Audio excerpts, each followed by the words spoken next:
Boa noite a todos. Uma alegria imensa para a gente aqui da janela receber o Alce aqui e abrir esse espaço também para meditação, para o silêncio, né? Leitura também é silêncio. Então, uma combinação incrível. E a gente tem duas convidadas maravilhosas. Nunca vou deixar de chamar de minha autora.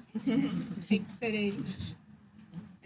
Enfim, uma alegria receber vocês aqui. Agradecer a editora Grifos também por escolher a janela. Quero falar, uma coincidência, ou não. É que agora, nesse mesmo momento que a gente está aqui para lançar o livro do Alce, O Grande Silêncio, está passando na outra sala um filme do Festival do Rio chamado A Revolução do Silêncio, do Krishnamurti. E a gente achou, né, uma coincidência incrível, tá no mesmo horário, duas salas. Então, vamos ouvir o Alce, mas depois vale a pena, acho que todo mundo assistir. É A Revolução do Silêncio. Então é isso. Obrigado, Martim. Muito obrigado por receber a gente aqui. Eu também quero agradecer a Flávia, a Ana Cláudia, por tornar esse local mais belo, mais legal, assim, um silêncio mais atrativo. E muito obrigado a vocês todos que estão aqui. Muito legal a gente se sentir amado e querido pelas pessoas. Mas vamos lá, porque teoricamente elas vão me entrevistar. Bom, eu não sei como é que eu vou sair hoje, porque normalmente eu sou entrevistada. Hoje eu vou entrevistar. Então é a minha inauguração, a minha estreia aqui de entrevistador. Mas aí veio a Flávia também, que a Flávia já me entrevistou. Eu falei assim, qualquer coisa eu faço uma cola. A primeira coisa que eu queria te perguntar é sobre a escrita de um livro, né? Quando a gente escreve um livro, que a gente constrói isso, vê os capítulos, as palavras, as ideias que a gente quer passar no livro, né? Onde a gente começa, onde a gente quer chegar. E tudo é muito planejado, cuidado. Embora a gente possa ter uma inspiração de escrever páginas e páginas a fio, depois você fala, o que eu faço com isso, né? Como é que eu organizo? Porque é fácil o que acontece na cabeça da gente, mas como que isso vai encontrar as pessoas, a gente não sabe o caminho. Mas fazer uma edição de um livro 9 anos depois, é como se a gente tivesse construído uma casa que agora está habitada por muitos pensamentos, muitas experiências de todos os leitores que passaram por esse texto. E aí você decide abrir a porta de novo. O que mudou no mundo e mudou em você que trouxe essa decisão de um novo livro? Bom, eu acho que respondendo por parte, né? Assim, eu não sou uma pessoa tão organizada quanto você, por exemplo. Então, quando eu escrevo, eu nunca me programo muito, nunca sei onde é que eu vou chegar, nem de onde eu estou saindo, porque isso já é a primeira coisa, né? Mas, isso me lembra quando eu era criança, que eu aprendi a jogar xadrez. Eu não aprendi a jogar xadrez, eu aprendi a fazer os movimentos, né? Porque eu nunca sei jogar xadrez, porque as pessoas que jogam xadrez de verdade, elas fazem o cálculo do jogo inteiro, né? Então, elas têm na cabeça aquele processamento computadorizado, né? Se fulano mexer com o peão, eu faço isso. Nunca fiz isso. Eu jogo xadrez como quem joga dama, né? Então, é só para comer peça, tirar peça. E a minha escrita é um pouco assim também. Eu nunca escrevi muito calculado. Esse livro, quando surgiu a primeira vez, foi por causa do meu trabalho como terapeuta. Eu tinha pacientes que queriam meditar, que queriam fazer um aprendizado com isso, e de repente eu comecei a fazer um programa para os pacientes. E aí eu fiz um programa de 8 semanas. Por que 8 semanas? É básico, é porque estava na moda naquela época, mindfulness. E era um programa de 8 semanas também lá nos Estados Unidos, em Harvard. Acontece que quando eu fiz o meu programa, só deu 7 semanas. Aí eu falei, nossa... Eu ia dizer uma coisa horrível, então eu falei, puxa vida. Aí eu botei a 8ª semana, que foi, juntem tudo que vocês fizeram nas outras 7, que vai dar certo. Mas é porque essas 8 semanas era um negócio que estava já fazendo sucesso com Jack Kornfield lá em Harvard. E aí sabe como é que é, né? A gente tem que imitar alguma coisa, embora o programa seja totalmente diferente. Eu nem gosto muito dessa coisa de mindfulness. Só porque o nome já é inglês já me incomoda um pouco. Sempre achei que isso era tipo fast food, né? E a minha professora lá nos Estados Unidos, inclusive, ela chamava de Mac Mindfulness, por causa disso. Porque é aquela coisa que é vendida até hoje como sendo um programa de melhoria de qualidade de vida, e quando meditação não tem nada a ver com esse tipo de programa, né? Meditação tem a ver com muito mais a gente poder eliminar certos obstáculos que a gente tem para poder ter uma vida mais solidária, mais cuidadosa com todo mundo e com a gente mesmo, né? E aí vem a questão desse livro, porque tinha duas partes, né? Uma parte são os exercícios e outra parte era uma história do Zen no Rio de Janeiro, como é que a gente construiu a sanga da gente, a nossa tarica, né? E aí, o que aconteceu foi que quando eu fui reescrever, que a Gisela que teve essa ideia, falou assim, por que você não faz uma nova edição desse livro? Aí, quando eu fui reescrever, eu descobri que eu era uma pessoa diferente daquela pessoa que escreveu a primeira edição. E que a minha visão da espiritualidade mudou completamente. Eu era uma pessoa muito dogmática no Zen, né? Então, tinha aquela coisa assim, muito rigorosa, que eu acho que acontece com todo praticante de qualquer tradição espiritual. Quando você começa, você quer ser mais realista do que o rei, né? Então, o Buda Shakyamuni nunca foi um cara desse tipo, mas aí é claro, né? Todo mundo que vira monge quer ser o melhor monge do mundo, né? E aí inventa não, segue aquelas regras de uma maneira meio, eu diria, com antólios, né? E demorou para eu tirar esses antólios. Mas também quando tirei, aí já virou uma coisa louca, né? Porque eu me lembrei da minha ancestralidade, do meu pai de santo, eu me lembrei de um monte de coisa e até hoje estou me lembrando e estou aprendendo coisas novas cada dia sobre espiritualidade. Então, a segunda parte do livro reflete isso, que a casa mudou, teve uma reforma na casa, um puxadinho, vários puxadinhos, e mais do que isso, né, tem aposentos que foram reformados completamente, né? Eu acho que nem dá mais para reconhecer do jeito que era. Então, isso é para explicar por que mudou a capa também. A capa original da primeira edição era um quadro de pintura japonesa que eu tinha feito, uma arte de sumiya, que tinha escrito em japonês Ishin Denshin, que era de coração para coração. É uma forma da transmissão. E aí, a gente conversando, a Gisela falou assim, você quer repetir a capa? Eu falei, não, acho que tem que ser uma capa diferente, porque o livro é diferente. E aí, essa gravura faz parte de uma sequência que chama... às vezes chamam 9, às vezes chama 10. Deve ter sido o mesmo problema que eu tive com 7 e 8. E aí, o cara pintou o processo de você aprender a meditar. Então, tem um pastor que procura domesticar um... Não, primeiro ele procura um boi. E esse búfalo é o ego, na verdade. E está procurando. Então, o primeiro quadro, na verdade, você não vê o búfalo, ele está só vendo as pegadas. E aí, esse aí já é o quadro em que ele encontra o búfalo e laça o búfalo. Mas, obviamente, o búfalo não está muito feliz. E aí, cada quadro vai sendo assim. Aí eu achei lindo quando a Gisela me mostrou essa capa. Eu falei, tem que ser essa. Tinha sempre umas outras opções bonitas, mas essa eu achei muito legal. Sabe o que eu falei? Que eu tinha que falar para Falou, é outro livro. Então. É outro livro.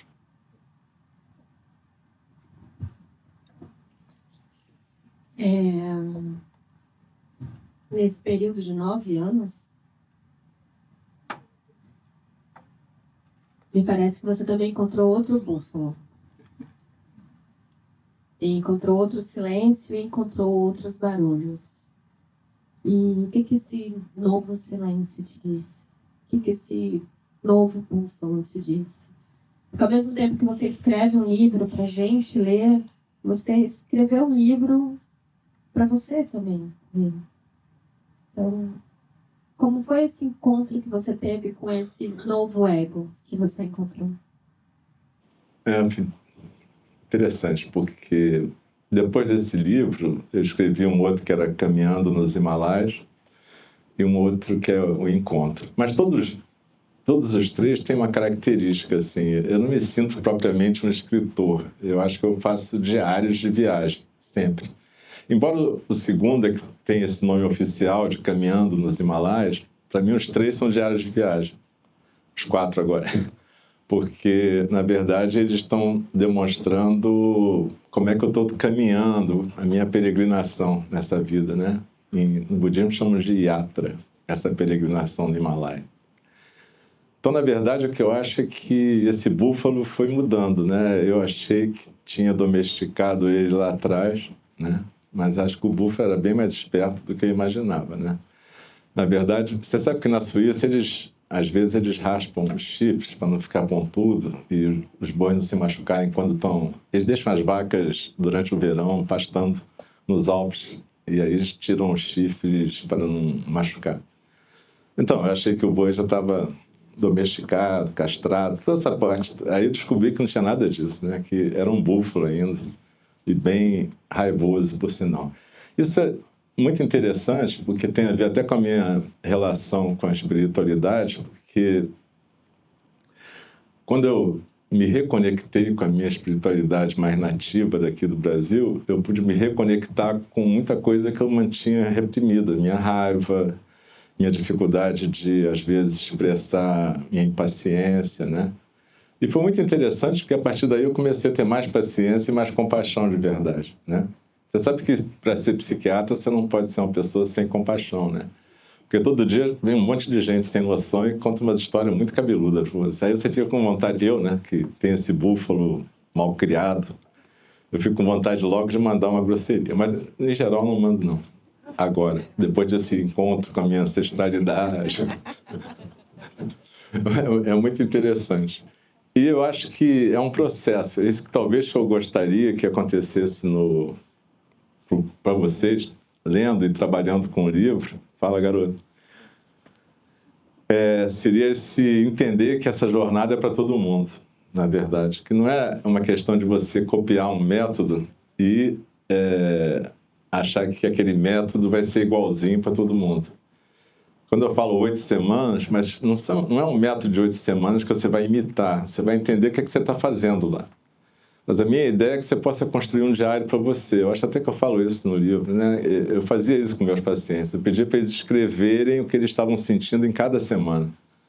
Para eles poderem ter o guia deles também e perceber o que estava andando ali, né? E a minha ideia é que você possa colocar uma coisa em movimento que não vai parar só com um livro ou um exercício, né? Que vai continuar na vida cotidiana, né? Porque esse eu acho que é o grande problema da prática espiritual, que muitas vezes a gente acha que a prática espiritual é feita num lugar, né? Num terreiro, num templo, num mandir hindu, qualquer lugar. Mas a gente estava conversando até hoje, a gente estava procurando uma igreja, e eu ia mostrar para a Flávia a igreja onde eu fiz primeira comunhão, em Copacabana, São Paulo Apóstolo, e a igreja estava fechada. E aí a gente foi andando e encontrou um morador de rua que eu conheço, a gente começou a conversar, e aí a gente estava comentando como que a igreja pode ser em qualquer lugar, né? E de repente é aquilo, né? Então eu acho que a minha espiritualidade mudou muito nesse sentido, nesses 9 anos. Quer dizer, eu acho que eu era muito preso à ideia de um templo. E talvez não à toa o nosso tempo foi desfeito. Eu achei que foi maravilhoso, porque a gente foi despejado. Achei maravilhoso. Não por falta de pagamento, mas porque o dono anterior resolveu que queria usar a casa. Está vazia lá, mas tudo bem. Está usando a cabeça dele, está tudo certo. Alcio, quando a gente fala de silêncio, cabe muitas perguntas sobre essa palavra. Porque às vezes a gente tem um silêncio de não ter o que dizer, às vezes a gente tem um silêncio porque a gente tem medo de falar, às vezes a gente tem um silêncio porque a gente está curioso, a gente tem fome de saber do outro, então a gente escuta. E tem o silêncio de quem só quer escutar. E tem o silêncio que quer a ausência de qualquer manifestação. O que é o grande silêncio?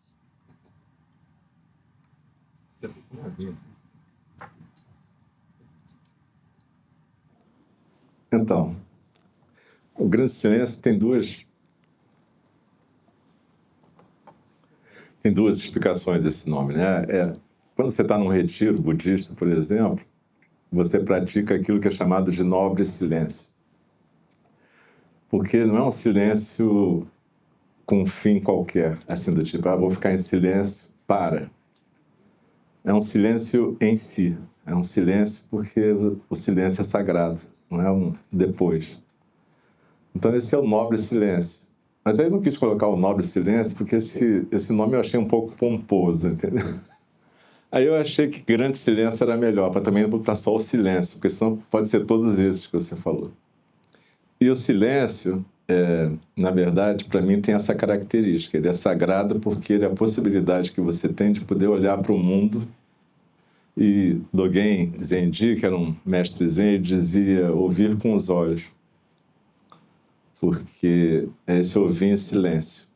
E mais interessante também é que eu acho que as pessoas hoje em dia fazem cursos de comunicação não violenta, né? Que é muito interessante.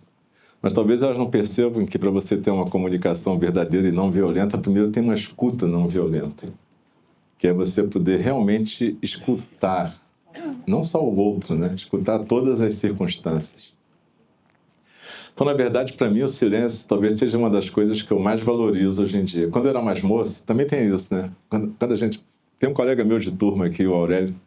Ele fez 70 anos, eu não, porque eu sou mais jovem do que ele. Mas, na verdade, eu era mais novo, um dos mais novos da minha turma. Então, o Aurélio que está aí... Cadê o Aurélio? Ah, tá ali, tá vendo? Ó, veja um jovem senhor de 70 anos ali. A gente se formou junto na FRJ. Só que eu era o mais novo da turma, por isso que eu vou fazer 69. Mas então, quando a gente é jovem, a gente quer falar muito. A gente acha que tem que mudar o mundo, que tem que resolver tudo, que tem que mudar as pessoas à nossa volta. A gente nunca pensa que tem que se mudar, né? Mas a gente quer mudar tudo, né? E quer falar muito. Eu sempre falei muito. E eu até conto, né, na introdução, que eu acho que essa parte nem mudou, porque é uma coisa interessante. Meu primeiro encontro com o mestre Zen, eu falei 1 hora sem parar.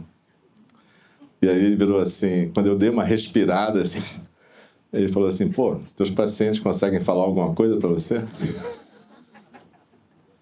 Aí eu falei, bem, mais ou menos. E aí, hoje em dia, depois desse tempo todo de aprendizado, muita paulada e muita coisa boa, hoje em dia eu estou valorizando mais ficar em silêncio, realmente. Primeiro porque eu sei que dificilmente você consegue mudar as pessoas. As pessoas têm que querer mudar para começar. E a gente que é psiquiatra tem essa mania de querer mudar as pessoas, né? Então, muitas vezes você começa querendo resolver o problema de todo mundo, né? A Bia que está ali sabe isso. E aí, depois você descobre que se a pessoa não quiser resolver, ela não resolve. E você pode ajudar a dar uma equilibrada para ela poder querer, em algum momento, fazer esse movimento. Mas, para isso, você precisa ficar em silêncio e escutar. Para você poder mudar você mesmo, você tem que escutar também você mesmo. Então, eu comecei a entender que eu tinha que ficar mais em silêncio na minha vida. Às vezes, as pessoas confundem isso com depressão. É muito curioso. Algumas pessoas que me conheciam há muito tempo e pararam de me encontrar, quando começam a me encontrar, falam assim, nossa, você está tão triste. Aí eu fico um pouco com cara de... Bom, eu fico um pouco com cara de paisagem. Que Deus, cadê você? Não pode, porque não pode. Eu sou carioca, mas aqui nesse ambiente eu estou contido. Então, né? Com todo respeito, pode falar. Com todo respeito, né? E aí, é isso, entendeu? Eu fico pensando, não estou triste não. Estou só te escutando. Aí eu penso, talvez eu fique triste daqui a pouco, com o que você vai falar mais. Mas, por enquanto, não. Fala pra mim. É interessante esse nome Grande Silêncio, porque em 2022, estava até mostrando para Ana hoje, antes da gente vir para cá, eu passei um dia num mosteiro carmelita, em Montes Claros. E passei o dia com elas, no ambiente delas. E lá a gente fica o dia em silêncio. E quando eu entrei no quarto onde eu ia ficar, tinha o cronograma delas que eu ia seguir. E às 13 horas, todos os dias, elas fazem o grande silêncio. E Santa Teresa d'Ávila, que curiosamente hoje é o dia dela, você me deu de presente, eu tô aqui com vocês, ela é mestra do silêncio interior. E as pessoas têm uma visão das carmelitas na clausura como sendo um lugar de muito sofrimento. Como se escolher o silêncio fosse uma escolha sofrida. Né? Assim, algo está errado para a pessoa escolher uma vida interior mais silenciosa. E me parece que isso contribui muito para a gente manter esse preconceito de a pessoa estar com ela mesma e a construção de tantos barulhos que o mundo gosta de nos ofertar.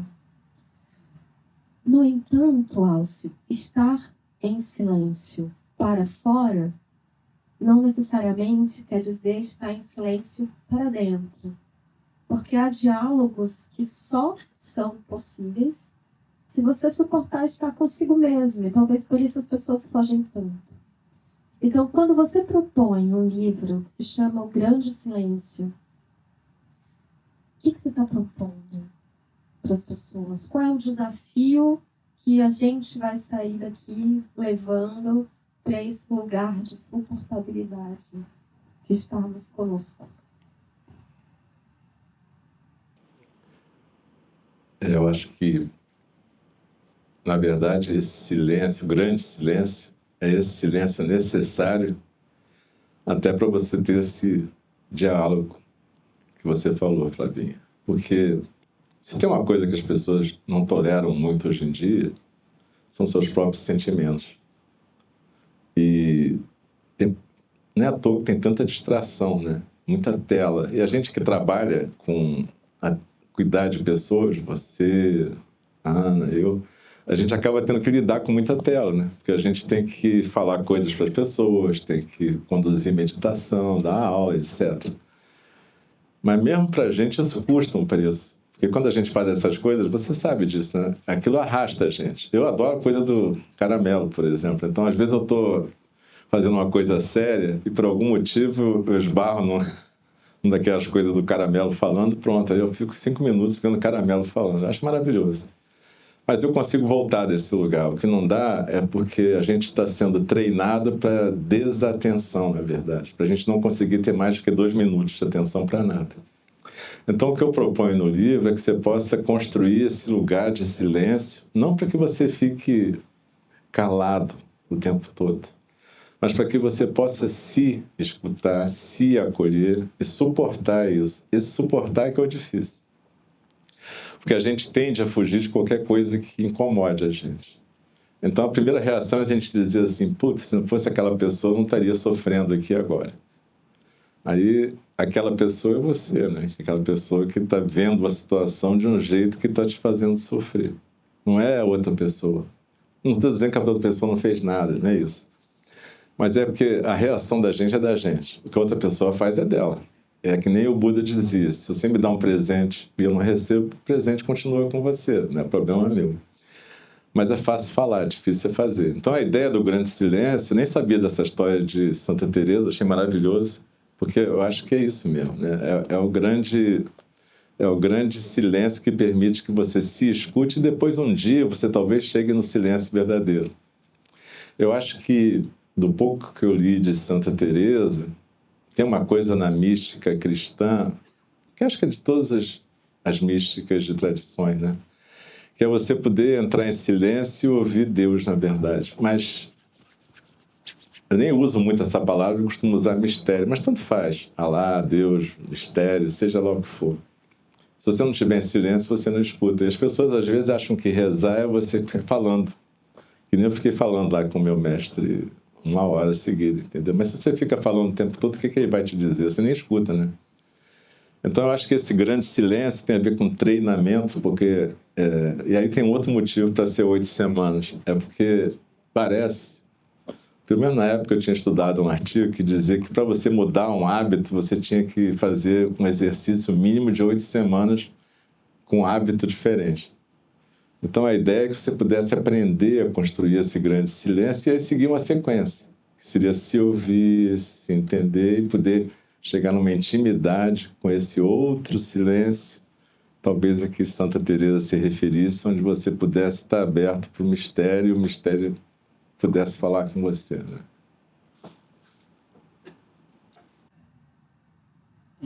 Tem uma coisa que eu vivo todo o tempo no meu trabalho, você é testemunha, porque a gente conversa muito sobre quem a gente cuida, que é o grande sofrimento que existe quando acontece uma doença grave na vida de alguém que a gente ama. E as pessoas à volta, elas sofrem muito de ver essa pessoa amada sofrendo, e a pessoa que está doente também sofre muito de ver as pessoas que ela ama vendo ela sofrer. E elas não falam sobre isso. Elas não quebram esse silêncio. Porque tem alguns silêncios que eles precisam. Em caso de emergência, quebra aqui. Então, a palavra cura muito da dor que é silenciada. Tanto a dor de quem está cuidando, como a dor de quem está sendo cuidado. E quando a gente fala das relações que são rompidas, quando acontece de fato o silêncio definitivo, né? Porque quando a gente morre, vai ser o silêncio definitivo. Vai ter um grande silêncio, mas o silêncio definitivo, você nunca vai mais ouvir a palavra inédita daquela pessoa que morreu. Pode ficar gravado, áudio, no telefone, nos vídeos, tal, mas uma palavra inédita nunca mais vai ser ouvida. Essas relações que são que vivem um grande sofrimento no silêncio, e a gente pode falar até de relações afetivas, não precisa nem falar só da questão de adoecimento e finitude, né? Eu já vivi relações onde o silêncio era insuportável, e a gente vive uma vida onde muito do nosso tempo juntos a gente está em silêncio. Isso não só nos aproxima mais, como faz com que a gente saiba mais sobre um sobre o outro, sem precisar ficar falando. Como que a gente ajuda as pessoas a transformarem a experiência do silêncio em algo que conecte e não afaste? Você me lembrou um outro ditado do Dogen, que foi o fundador da tradição Zen no Japão no século XIII. Ele dizia que a maior intimidade era sentar em silêncio. Porque se você suporta sentar em silêncio com alguém sem ter que fazer nada, isso significa que realmente você tem um tipo de intimidade muito especial. E eu acho que tem uma questão quando você está cuidando de pessoas que têm doenças graves ou possivelmente fatais, tem um problema, né? Frequentemente as pessoas querem dizer alguma coisa para essas pessoas. Eu vou falar de tudo que você falou, mas é só que eu não quero esquecer isso. As pessoas querem dizer alguma coisa que vai fazer diferença para aquela pessoa que está doente. E aí, quando conversa comigo sobre isso, em geral, eu falo, pelo amor de Deus, não fala nada. Simplesmente seja uma presença. Esteja disponível como presença silenciosa, para saber o que é que a pessoa quer. Às vezes ela só quer que você fique junto dela, em silêncio. Às vezes ela quer te contar uma coisa, às vezes ela quer pedir um copo d'água. Não precisa ser um grande ato de salvação. Eu não sei por que as pessoas acham, quando vão encontrar uma pessoa que está com uma doença grave, que elas têm que fazer uma diferença absurda na vida daquela pessoa, como se a simples visita já não fosse um grande presente, né? E aí é aquilo que você fala, né? Eu me lembro que quando eu estava com a Márcia, às vezes, tinha sempre alguém para dar uma sugestão quando ela estava doente. Assim, por que você não toma suco de graviola? Ou por que você não toma banho de ultravioleta com tal... E aí eu não sabia, eu não te conhecia, eu não tinha aquela resposta maravilhosa que você fala para as pessoas, do tipo, que bom, agradeço a sua opinião, e que bom que você já sabe o que você vai fazer quando você tiver câncer, né? Porque você já sabe tudo que vai ter que ser feito, né? É uma pá de cal, né? Então, isso eu te agradeço, porque se algum dia eu tiver essa experiência, vai ser maravilhoso, porque eu vou poder usar vou ficar anotando ali aquele momento, né? Mas a questão que passa pelo silêncio que você falou, existe um silêncio ruim, que é o silêncio daquilo que não pode ser dito por 1000 motivos na sua cabeça. Porque você acha que não pode, porque você acha que não deve. E é um silêncio ruim porque ele não permite que a coisa evolua, né? Então, às vezes, você tem um ressentimento, uma dor que você não abre. Isso faz mal, realmente. Eu acho que essas situações de doença grave, elas trazem à tona um monte de coisas, né? Então, trazem à tona tanto o mais bonito da solidariedade da família, quanto, às vezes, toda a disfuncionalidade da família também, né? De qualquer jeito, eu acho que a possibilidade do bom silêncio, você poder estar junto e poder se escutar. Eu acho que é isso e é legal. Olha a Clarice aí. Clarice, não quer sentar aqui na frente? É. Que bom que você veio. Clarice é veterana. Veterana do meu consultório, mas tudo bem. Boris, senta aí, Boris. Arruma um lugarzinho aí pra você.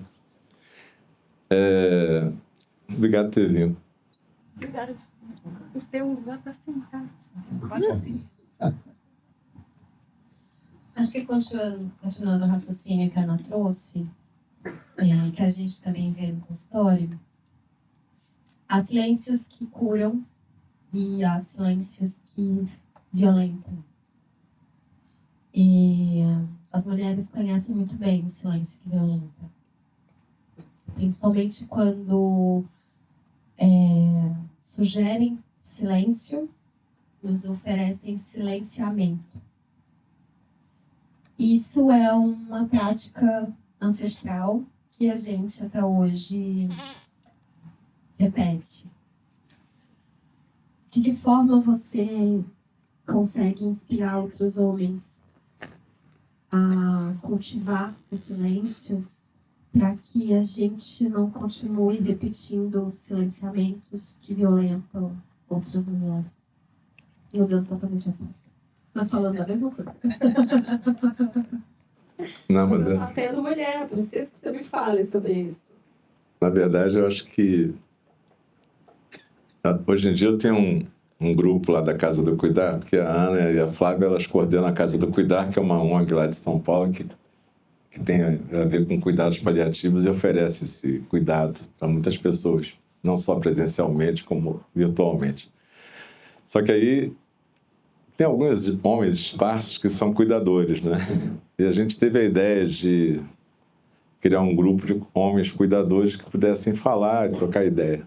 E a gente tem esse grupo que está indo, deve ter umas 11, 12 pessoas atualmente, e cada um tem uma história de cuidado, luto, seja lá o que for.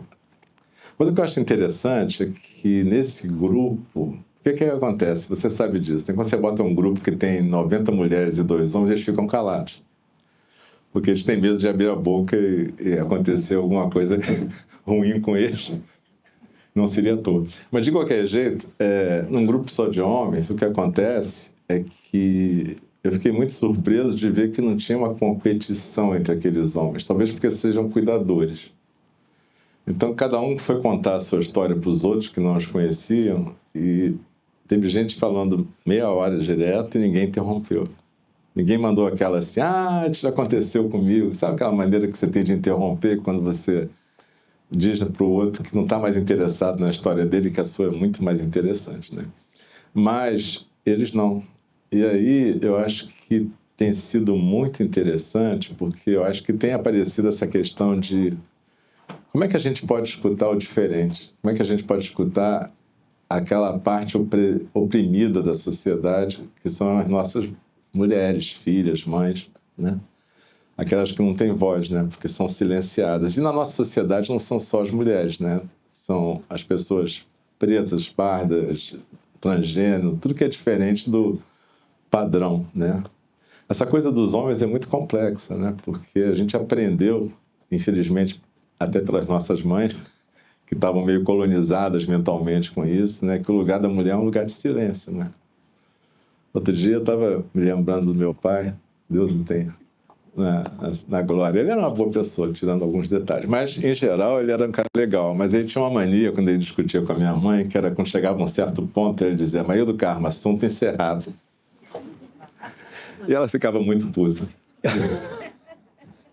Só que a minha mãe tinha uma característica interessante, né? Ela tinha trabalho, numa época que não era tão comum, né? Então, ela sempre que ele dizia isso, ela falava assim: se você falar isso mais uma vez, você vai falar fora de casa. E aí ele ficava mais... Mas daí não falava nada porque ele não era tão besta também, a ponto de provocá-la, né? Afinal de contas, era alagoana, né? E ela... Bom, tinha outras coisas que ela falava que não vem ao caso. Mas eu que me lembrei assim, ela disse assim: Braz, se algum dia você fizer uma coisa que eu não gosto muito, você vai acordar castrado, só vou te falar isso. Uau! Você vê que nem à toa que eu tenho um búfalo, né? Porque Yansan também tem um búfalo. Eu acho que a minha mãe tinha algum traço de Yansan, assim, às vezes. Um pouco violenta, né? Mas... não, ela não é uma flor de pessoa normalmente, né? Tem coisas que a gente pensa que silenciam o mundo ao redor. Porque se a gente fica tão voltado para esse pensamento, que pode ser uma coisa muito... Na maioria das vezes, quando a gente silencia o mundo fora, geralmente está relacionado com alguma coisa muito sofrida dentro. Tem pessoas, né, quando você começou a contar a história do livro, né, do Mindfulness, que buscam meditação para alguma coisa. Então, é para você ter mais foco, é para você relaxar, é para você dormir melhor, é para você ser menos ansioso. Quando a gente medita, não tem um para quê. Por que você acha que as pessoas precisam sempre de motivos para fazer silêncio? Bom, a gente é treinado numa sociedade de consumo capitalista para não fazer nada que não tenha um objetivo consumista. Então, tudo que a gente faz, a gente tem que ou comprar alguma coisa, adquirir alguma coisa, passar a ter alguma coisa diferente do que a gente já tem. Então, qualquer prática que diga assim, não serve para nada, já te diz assim, então para que eu vou fazer se não serve para nada, né? Isso é uma coisa que o pessoal do Zen gosta de provocar as pessoas em falar isso. Quando você pergunta para um mestre Zen assim, mas para que serve meditação? Ele fala, para nada. E eu acredito que o mestre Fui deve dizer uma coisa parecida. Mas a questão é que pode ter um monte de efeitos colaterais bacanas. Pode até melhorar o sono, você aprende a lidar com certas coisas melhor porque você vai se ouvir, mas não é o objetivo da coisa.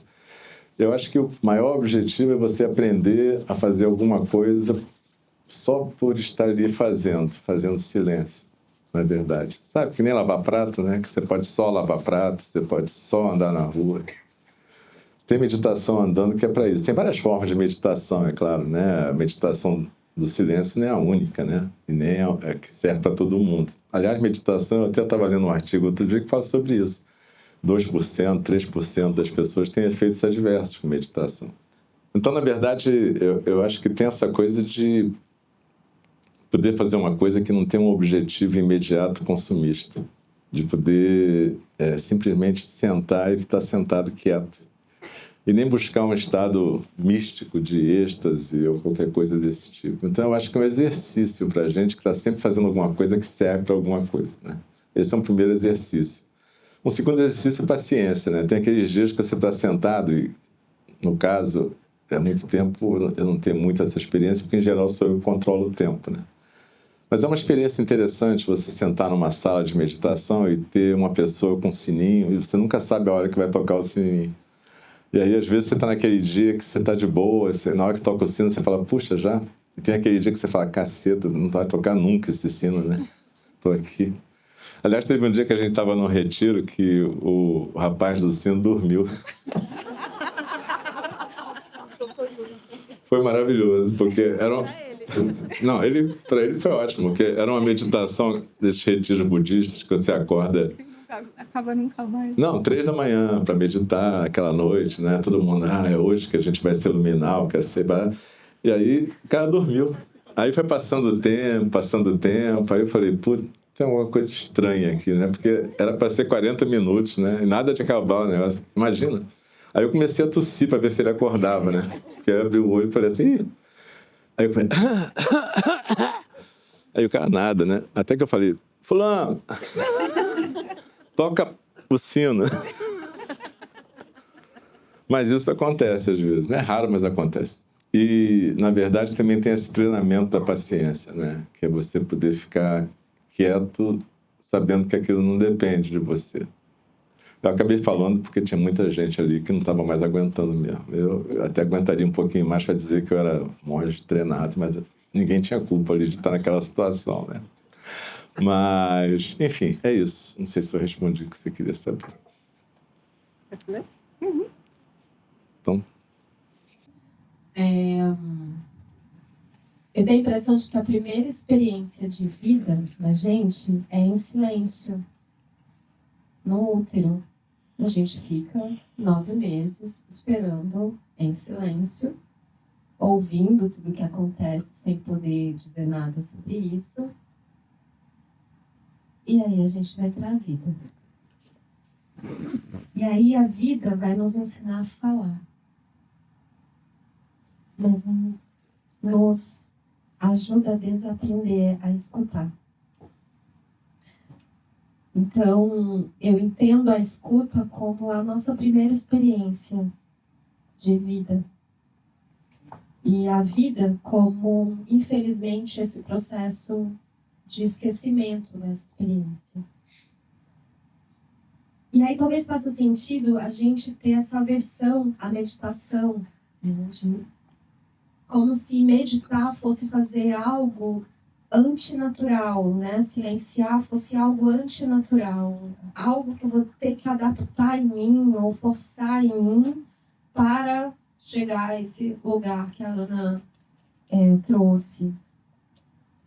Na tua perspectiva e diante de tudo que você escuta, né, os pacientes, o silêncio, ele é um ponto de partida, um lugar de chegada?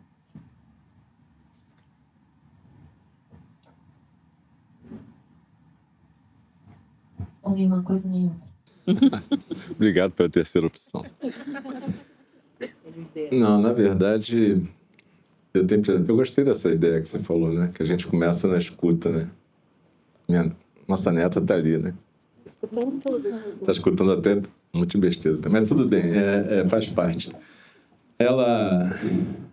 Eu acho que é interessante, porque no fundo eu acho que você tem razão. Talvez a gente tenha que voltar para essa possibilidade da escuta, né? A gente desaprende. É interessante, quando você estava falando, eu me lembrei de duas coisas. De um livro antigo da Pierre Lanier, que chamava Violência da Interpretação, onde ela fala sobre essa primeira violência que é impor a fala às pessoas. Porque quando você escuta alguém falar, e normalmente é a pessoa que está te amamentando, é um pouco violento, porque você está sendo obrigado a fazer uma outra conexão que transcende aquela conexão física. É importante para a gente poder estar num mundo de relação, mas não deixa de ser uma violência. Uma violência necessária e construtiva, mas é uma violência porque te tira de um certo estado. As pessoas às vezes não pensam nisso, né? Que os bebês choram não é à toa, né? Porque aprender a viver nesse mundo é violento, né? Mas de qualquer jeito a gente pode aprender a escutar de novo. Eu acho que é muito interessante. Então, no fundo, eu acho que é um ponto de partida e um ponto de chegada. Talvez nesse entre a gente faça em ondas, né? A gente escuta e fala, e talvez, eu não sei o que é morrer, porque, né? Obviamente nunca morri, mas talvez seja uma escuta permanente, né? Também, de novo, né? Se a gente completar o arco, né? Fiquei pensando nisso quando a gente estava em Bonito. A gente foi em Bonito recentemente, e se alguém não foi e puder ir, eu recomendo que vá, porque é uma experiência interessante antes que acabe, né? Antes que seja tudo desmatado para plantar soja, mas tudo bem. E aí você tem a oportunidade de flutuar num rio transparente junto com os peixinhos em silêncio. É maravilhoso, porque ninguém pode falar nada, né? Porque está todo mundo com máscara e snorkel, né? Então, graças a Deus, ninguém pode falar. Isso é uma bênção, né? Quer dizer, aí você ganha meia hora de silêncio junto com o passeio. Só que aí você fica flutuando, e teve uma hora que depois eu falei para Ana, deve ser que morrer assim, é você se deixar levar em silêncio. Quando você para de brigar, para de querer ir contra a correnteza, simplesmente vai. E de repente você flutua ali como se estivesse voando. Para mim é um estado meditativo, mas aí eu entendi um pouco o que o Dogen fala. O Dogen está vindo muito na minha cabeça hoje. Porque ele fala sobre isso também, que meditar é morrer também. E aprender a ficar nesse silêncio. Talvez seja esse, né? O grande silêncio.